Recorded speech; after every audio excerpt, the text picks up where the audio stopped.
Hello, everybody, and welcome to Socceroos game day, TNC, Saturday morning, TNC, exciting times. There's a lot happening, football versus soccer. It's all going on here. Nick Dabano, Dami Kulash, and Nick Stoll here today. No Prince Philip. We haven't reanimated the dead today, so we've kept going with the three of us.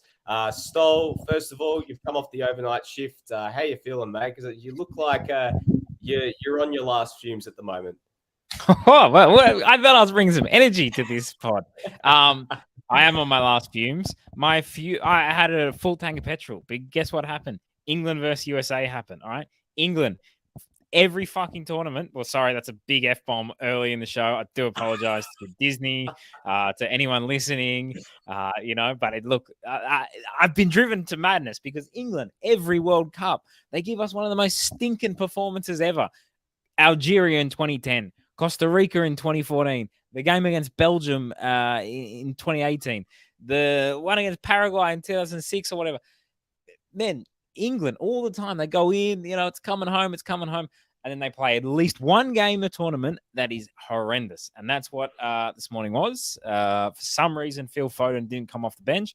I don't know what Gareth Southgate was thinking there.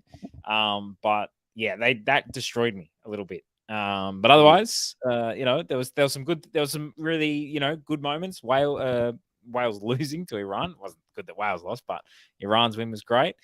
So yes, it's been a morning, but I'm looking forward to tonight. Dummy, how you feeling, mate? Obviously, it's Saturday. It's match day 2. We just rolled in the start of match day 2 with all the other games this morning, as Stoll alluded to. How you feeling right now, mate? A lot better than what I was feeling 24 hours ago. But yeah, a couple of interesting games to consume in Group B. Contrasting games, I felt, because Wales-Iran, both teams attacked looking for the win. England-USA, both teams seemed quite content to settle for a point, which I thought was disappointing. And then the two games sandwich in between, I thought Ecuador were really impressive. And then, Qatar, what else we can say about them? Not great. But looking forward to tonight. Obviously, Socceroos in prime time, must-win game. Be interesting to see how they respond after that France defeat and how we play against a team like Tunisia, because we don't, normally play African opposition. I believe, the last time we played African opposition at a World Cup was Ghana in 2010. I'm not sure if we've played many friendlies in the decade since. So it'll be interesting to see how we set up.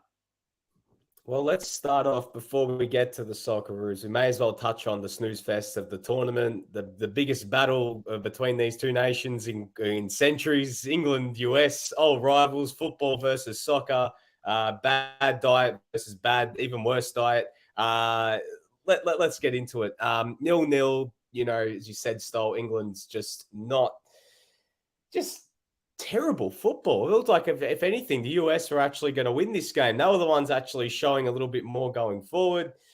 I mean, after the 6-2, I think, some England fans might have gotten a little bit too excited. I mean, what's new? They win one game and apparently it's coming home. Guys, immediate reflections after that game, other than that game was just plain awful. Well, first I have to address some of the YouTube comments that are coming in. Keep the YouTubes coming in. We love them. Run the Meme says, "Why still hitting us with the sexy pose? Relax, mate. I don't know what you're talking about. This is just me not sleeping, and that can't be sexy. I don't even know what I'm doing with my life at the moment. But still, I could still put on a better performance than England, USA.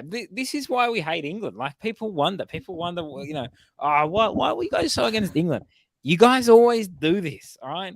You come in with our team is full of Premier League players. You got people on, Talk Sport and whatever those shows are. Neymar probably wouldn't even get into our team. And Declan Rice is better than every midfielder in the world. Man, what was that?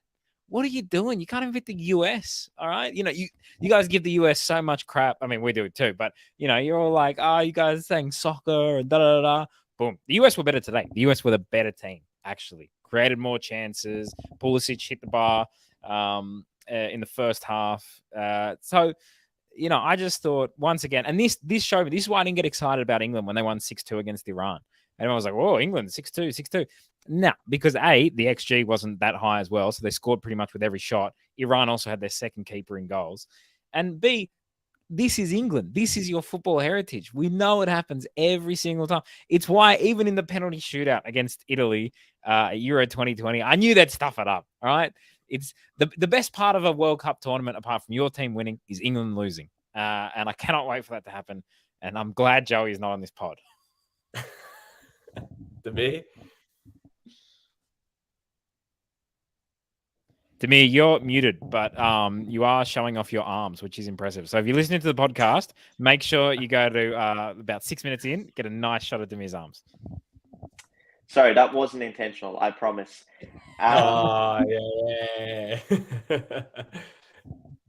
Disappointing, underwhelming. There's a lot of ways to describe that English performance. Harry Maguire was probably their man of the match. Thought they looked quite lethargic for the majority of it. I think there's a question mark, a question to be asked regarding the fitness of Harry Kane as well. And the changes really didn't inspire much confidence. You're bringing off Jude Bellingham and putting on Jordan Henderson. Yeah, what? What was that? What's the goal there? And then obviously the big one is not introducing Phil Foden. Now, I've seen a snippet of the post-game where Southgate says he basically wanted someone to keep the ball and he thought that Jack Grealish was better equipped to doing that. How about someone who's, going to be quite progressive with the ball going forward and potentially create opportunities for you? Opportunities that England were starved throughout the course of the game. If you are going to say one team was better than the other, it was probably the US. I thought in midfield, Adams and Musa were immense. They could do with a number 9, a natural number 9. And I think, Tim Ream's been a welcome addition to the centre of their defence because his experience really showed as well. Barno, you're the host. No, absolutely. Yeah, no, sorry, just cut out for like 2 seconds. Just we shouldn't let you host. The microwave is going to take you down eventually. It wasn't my end though. I think there was just a lag coming through from the other end. I don't know. There's no microwave on this time. Demir stopped talking, and there was a perfect time for the host to come in, and you just looked at us like, oh, okay, cool. You're watching a bit today. It's it's day 6 of the World Cup, mate. Like we're all feeling it right now, with all the sleep deprivation. No, look, you know what? Like it's very disappointing that England didn't come out and win this game, but at the same time, like I think it's disappointing they didn't lose. Disappointing from their standpoint, but from the rest of the world, it was fantastic. Do you remember in 2010 when the US got a point after the Rob Green fumble and they had USA win on the front page and the 1-1? I wonder if they're going to run it back again. USA win. I guess it's different because the US is still like on the outside looking in to actually progress, but still in charge of really in control of their own destiny. But for England, I mean, this is the game they've got to win. Like, if you want to win the tournament, you got to beat the US. Like, no disrespect to the USA, but if you want to send the statement, these are the games you've got to win. Like, you can't just be rolling out 0-0, trying to keep the ball in those moments. You need guys who are going to be able to actually come on and change the game. And I just don't understand how you can leave someone like Phil Foden on the bench. And even when you look at some of the other guys that had on the bench, even someone like Conor Gallagher, even Callum Wilson, just something different. Look to try and show some impetus in those sort of games. But to the US's credit, I mean, they don't play the best brand, but they defend pretty well. Like, I mean, I know they weren't really tested, but Zimmerman and Ream, they do a decent job down there. Pulisic had had a really good chance to score this morning. If he'd scored, he would have probably been sold on the spot by Chelsea. Probably wouldn't have been welcome back in London. But it was a good moment, I think, for the US because at the same time, as much as they'd be disappointed to be on the outside looking in, a win against Iran, I thought, a very good Iran side yesterday, they're in dreamland. They could still actually top this group if Wales do, the rest of the world a favour. But we'll see what happens by the time that rolls around. But, yeah, I think, for England, it's disappointment, but it's nothing new. I had this feeling. I'm like, if it's going to be the most England performance, they're going to end up stuffing it up at some point. If it's not against the US, it will be against Wales.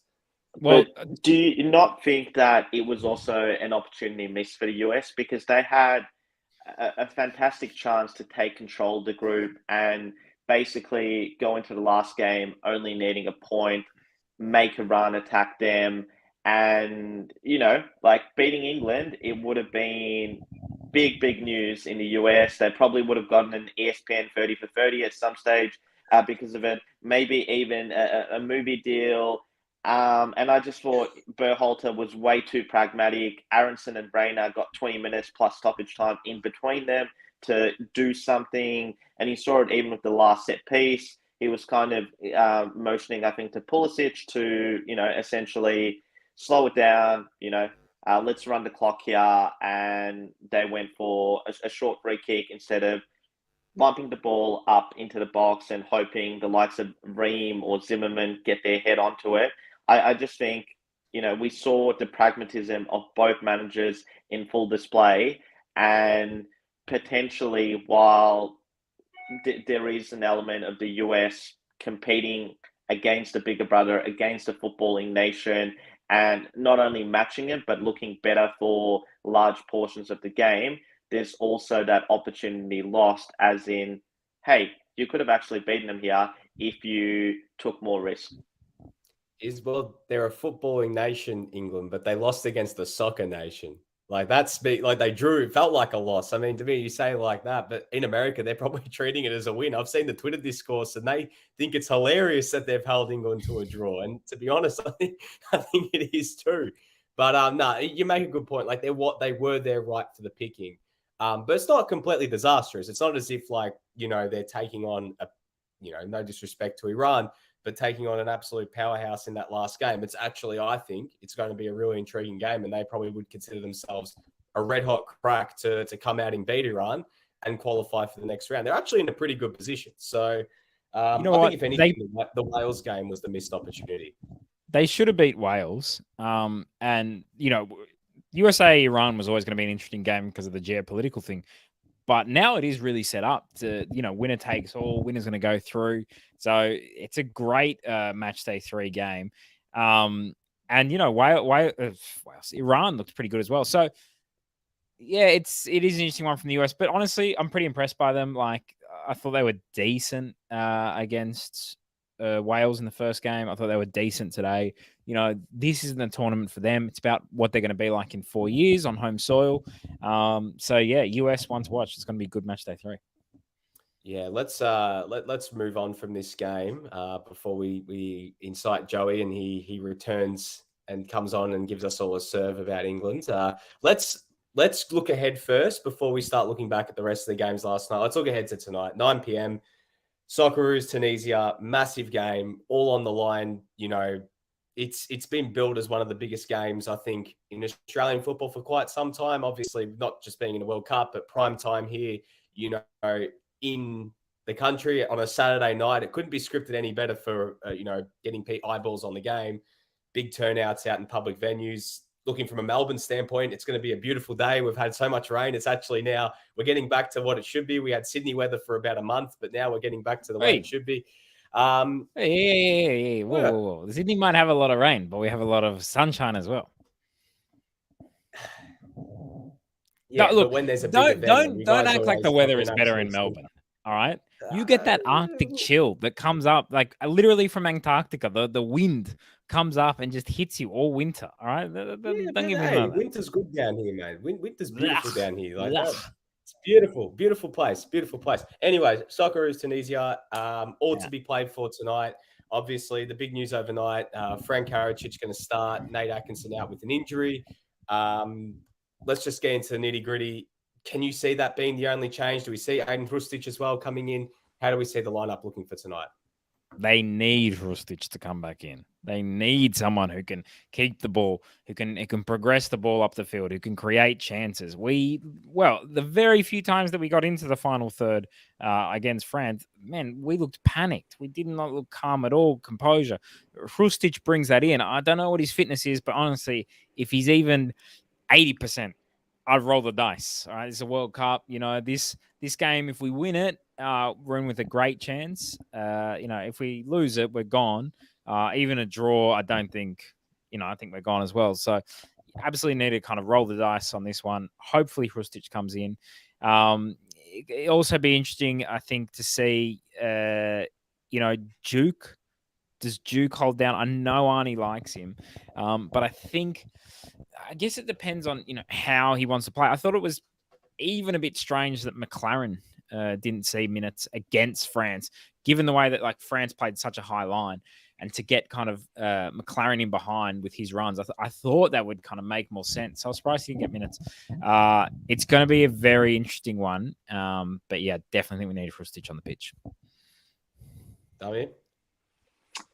Yeah, echo the thoughts of both of you in that Aydin Hrustic needs to return into the starting 11. We need someone who, upon receiving the ball, can not only keep hold of it, but offers a lot of creativity, which, no respect to Riley McGree, he's probably not at the same level.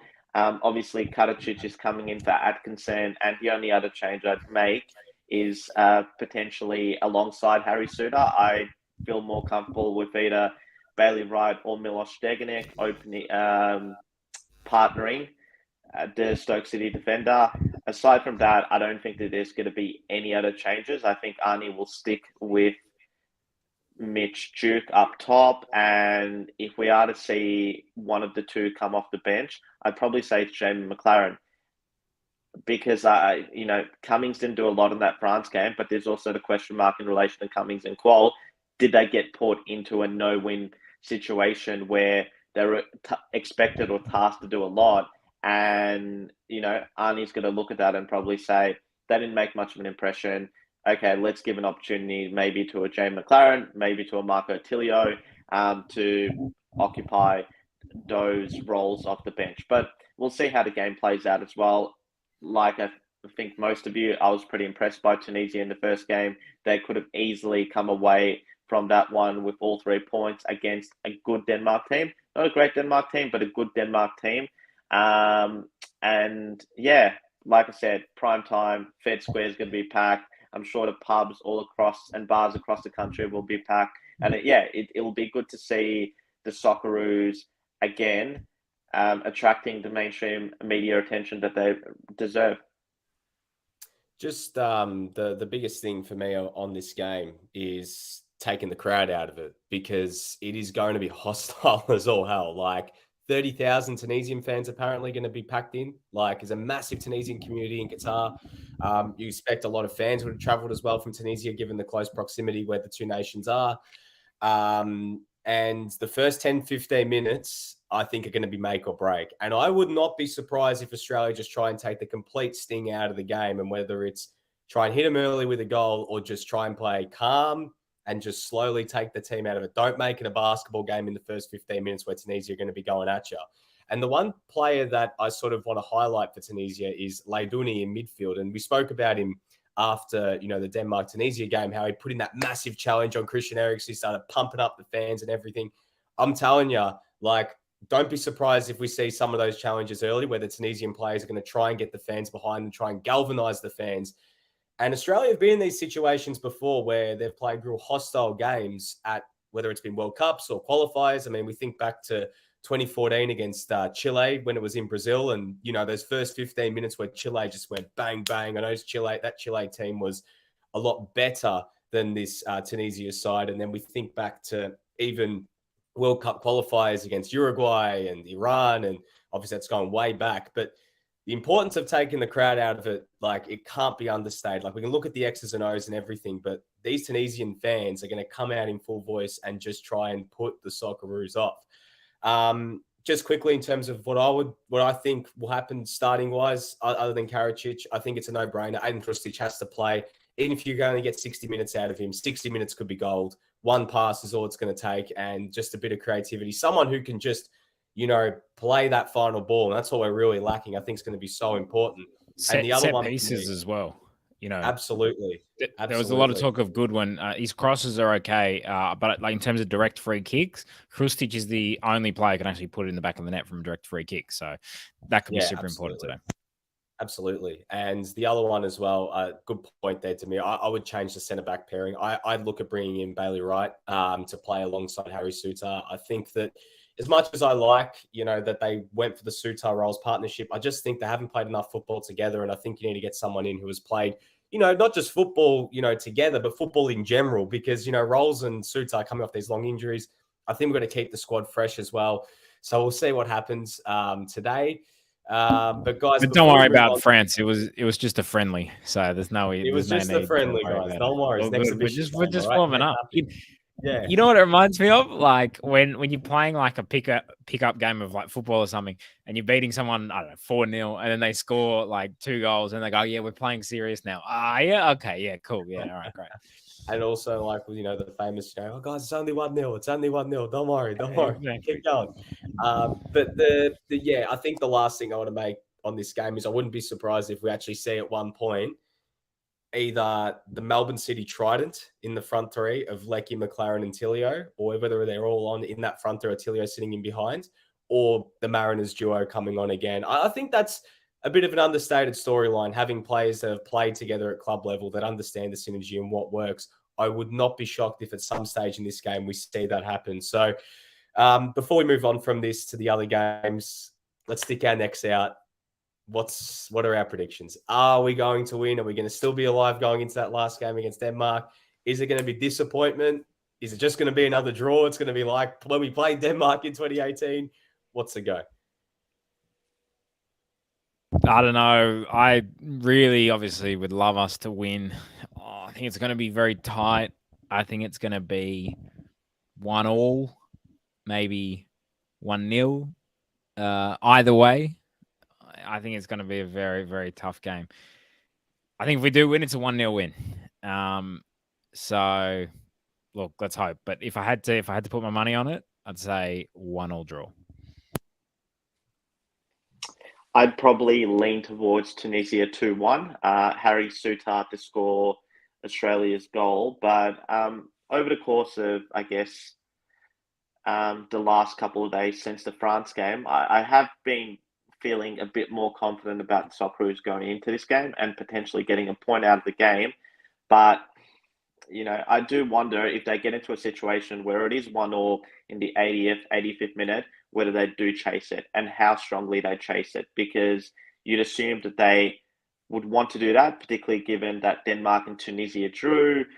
France may beat Denmark, and the Socceroos may just need a point if they can get a win tonight. So it'll be an interesting test for Graham Arnold, the manager, to see how he approaches the game tactically and his game management during the course of the 90. So just Jack coming through here in the comments asking, can you see a change in the midfield pivot? Thought Bacchus looked good when he came on, and it was telling Arnie went for him over Devlin versus France. I mean, you make a good point, Jack, but I don't think he's going to make any changes other than Hrustic. I think he's going to stick with Moy and Irvine as well.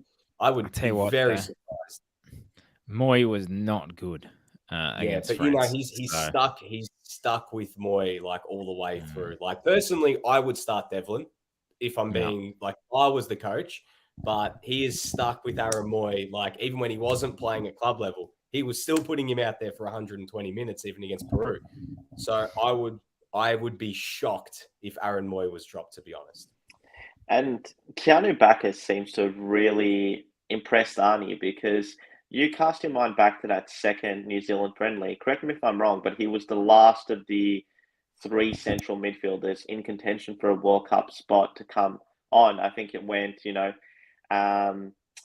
Genre, Metcalf, Devlin, and Bacchus received the least minutes. He's leaped ahead of both Genre and Metcalf. And I do wonder whether him getting minutes towards the end of that France game is basically an indication that Arnie will use him ahead of Devlin, or whether it was just a case of let's get, Bacchus and Degenek a World Cup experience. The game's lost, but, let the boys have their moment of, sharing the pitch against some great players. I hope, that doesn't sound patronizing, but yeah, I do wonder. It's been this, incredible rise for Keanu Backus, given that he was at Western Sydney Wanderers last season. He was okay in a pretty disappointing team, but here he is getting minutes in the World Cup. And, as Jack said, potentially in contention to start if Moy is not deemed up to standard for tonight. But I would be very surprised if Aaron Moy gets dropped, irrespective of how poorly I think we all collectively thought he played against the French. Yeah, I just don't see it happening. And you make a good point, Demir. Just going back to that before we move on, I mean, they had Metcalf, Jean-Ro, and Riley McGree starting that game against New Zealand. And Backus only played 7 minutes off the bench. Like, he literally was just brought on as, just to get his cap. And in the end, obviously he's gotten the opportunity. We'll see what happens, whether that comes to fruition, whether he plays again today. But result for me, heart says 2-1 Australia, head says 1-0 Tunisia. And I am very worried about how what the absolute explosion on soccer Twitter if Australia does lose tonight. But I'm praying. I'm hoping that maybe we can get a win today. Let's move on, guys. Let's quickly touch on the rest of the games from last night. Speed through them all. Proper espresso edition. First game of the night last night. Demir, we watched the game together with Lockie. Wales, Iran, 2 goals in second half stoppage time. I mean, the clamour on social media afterward was, yeah, that's a good thing about having 9-10 minutes of stoppage time because we can get moments like this. But let's be real, Iran deserved to win that game. They had so many opportunities to win it. Wayne Hennessy sent off for a, karate kick, just kicked him in the side of the head, sort of moment. I don't know how he wasn't sent off in the first place. But Iran, massive win given the context, what's going on, the big loss, everything that's going on back home. And right now, in a great position to progress from Group B. Yeah, indeed it was. And I thought that they were excellent. I mean, what is going on, guys? Carlos Queiroz coach team scoring 2 goals in consecutive World Cup games. I mean, the last 2 World Cups that he's taken Iran to, they've scored 1 and 2 goals, respectively. So 3 goals across 6 games. And here they are with 4 goals across 2 games. And it's also the first time that Iran, at their 6th FIFA World Cup, has actually scored more than 2 goals in the group stages. So they've actually doubled that by scoring 2 in both games. I thought the introduction of Azmoun was excellent into the starting 11. He was immensely unlucky not to have scored in that second half. He first hit the post, then Iran hit the top of the post again, or side of was it the crossbar or the side of the post? I can't recall. And then he, gets his head on it, but it goes straight into Hennessy's arms. I thought that they were the better of the 2 teams. 2-0 was probably a fair reflection of the game, but they did also have a lot of bad decision-making going forward. And you could just see Taremi getting increasingly more frustrated. And my, oh my, what a goal in the 98th minute to win it for him, and then the breakaway to make it 2-0. And like Nick said earlier, it's, if that game wasn't big enough already, that USA-Iran game, because keep in mind, back in 98 when they played each other, it was the last group game and both teams were out. So it was a symbolic victory for Iran, but it didn't really mean anything in the grand scheme of things tournament-wise. This is basically a winner takes all. Iran can, go through with a draw, but I'm sure they'd also like to beat the Americans. And, will we see the US be more attack-minded, a bit more progressive? And I do also wonder, you talk about the off-field stuff. A win against the US is a big win, not just for the Iranian team and all the supporters in the stands that do have conflicted feelings about the flag that those players are representing, but it's also a big win for the same Iranian government that has been, quite repressive towards protesters over the course of the last 2 months. And yeah, it's just one of those games where you have a lot of different dynamics operating, and it'll be interesting to see what happens. Back to this game, Wales, I thought, in comparison to the way that they finished the US game, were poor. Kiefer Moore didn't have a great game. His touch let him down a few times. Joe Allen was probably not in in a state to actually play that game, given how poor he was when he came on. And gee, that Hennessy red card. I mean, the fact that the referee went for a yellow first. I mean, there's a few things in relation to his particular situational management there that I just didn't like. Firstly, he hasn't given out a direct red card. Secondly, he hasn't checked on Taremi. Thirdly, he hasn't immediately called over the physio. It was just, you've done everything wrong in that instance. And, while we do, criticize VAR so often and frequently, this was actually an instance of it being applied correctly to fix a clear and obvious error. Like, we often, sort of debate what does clear and obvious mean. Well, there it was in full show. Yeah, look, just quickly for me on this game, Wales were not good. They were not good. I mean, Aaron Ramsey and Gareth Bale were quite pedestrian, I thought. They didn't really offer a hell of a lot. Quite symbolic of where Wales are at, probably as a footballing nation in terms of, the stocks they've got and the players they've got coming through. It's probably not, if they're still relying on Ramsey and Bale now, like at this stage of their career, it kind of shows exactly where they're at. And even Joe Allen too. But it's a massive win for Iran and good on them. They responded well. Just in regards to Alan Riley's comment, can we talk about how dripped out Quidosh was last night?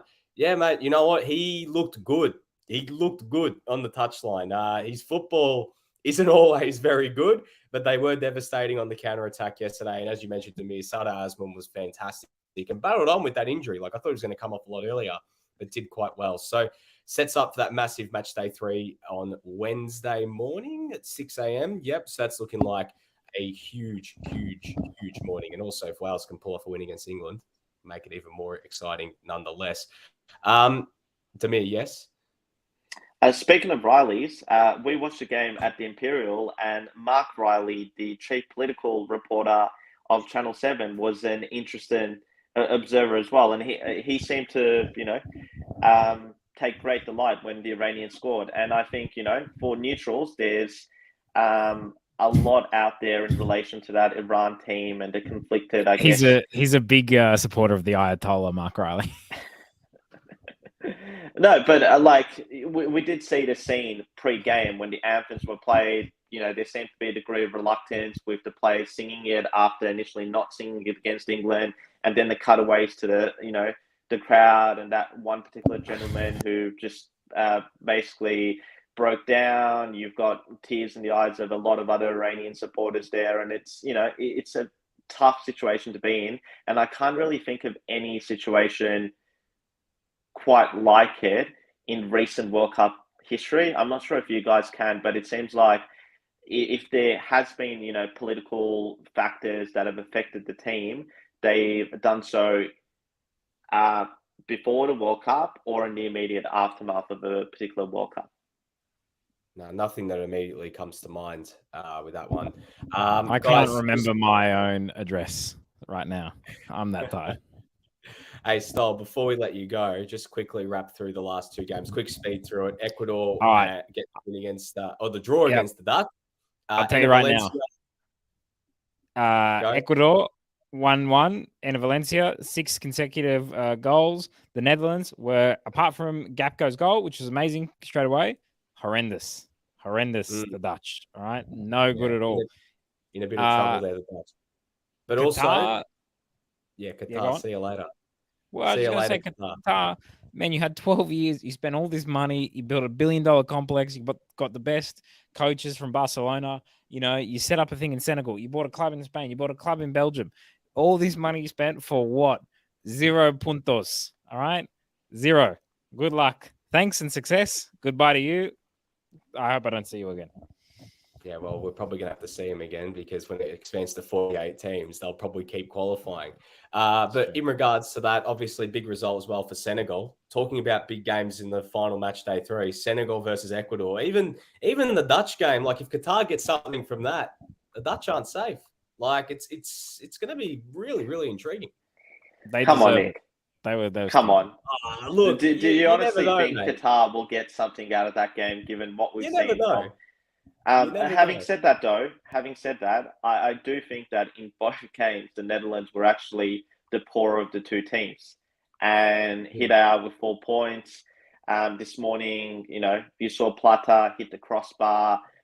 Ecuador really unlucky. I thought it was quite interesting. Delete drops to the bench after basically publicly commenting on the fact that he feels uncomfortable playing as a right centre back and coming up against fast wingers. And sure enough, Timber's into the starting 11.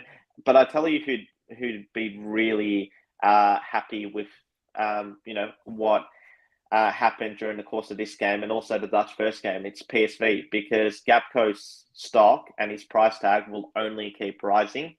I think he's naturally been one of Holland's or the Netherlands' few shining lights this tournament. I do think they're also missing Ronaldo in midfield, but they're not looking convincing. And even if they are to top this group, which I think is expected, given that they will probably have a favourable goal difference following on from their game against Qatar, if they play, whether it's Iran, whether it's the US, even if it's England, they're there for the taking. When it comes to the Senegal-Qatar game, look, I thought, Qatar looked better in that second half. Mendy was forced to make this one tremendous save.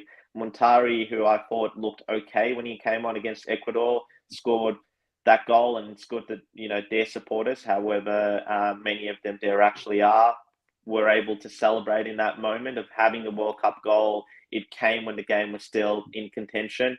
But Senegal, just too strong. Having said that, though, if I was to fancy either Ecuador or Senegal in the final game, I'd probably be leaning towards Ecuador based on the evidence of the two performances that we've seen.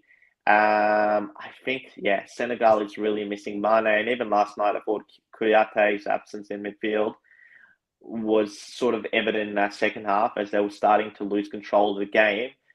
When they were 2-0 up and allowing Qatar to create a lot of attacking opportunities.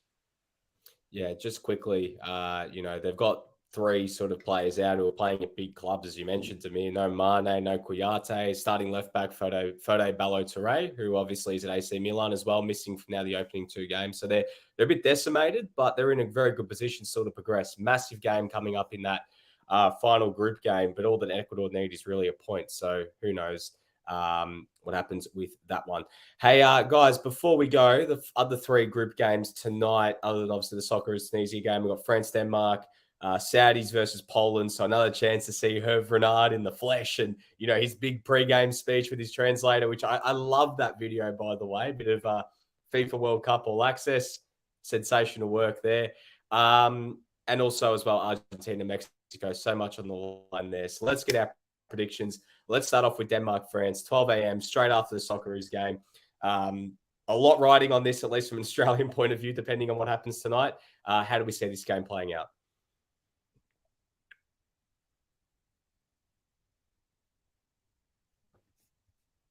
Stoll, you're on mute. Oh, sorry, which game? France versus Denmark. Let's get predictions. 1-0 France. Damir? 1-1. Yeah, I'm going with a 1-1 as well. I get a feeling Denmark going to get something from this game. I think they're going to be very strong defensively as well. Hey, Saudis versus Poland. Is the magic going to continue for Saudi Arabia, or can you see Poland getting something from this one? You're on mute again, think you're on mate. mute. 1-1. Dummy. Interesting. This game is being held at Education City Stadium. It's the 3rd game to be held there, and we still haven't seen a goal. Denmark, Tunisia, 0-0. Uruguay, Korea, 0-0. So I'm going to go for 0-0.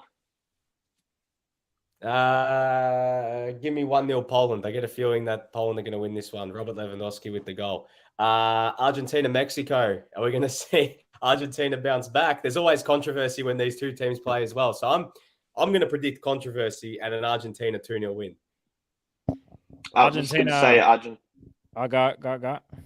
I was going to say Argentina 2-0. But keep in mind that if Argentina lose this game, they would become, 2nd or 3rd team, depending on how the earlier results go, to be eliminated from the tournament. So who would have actually thought that?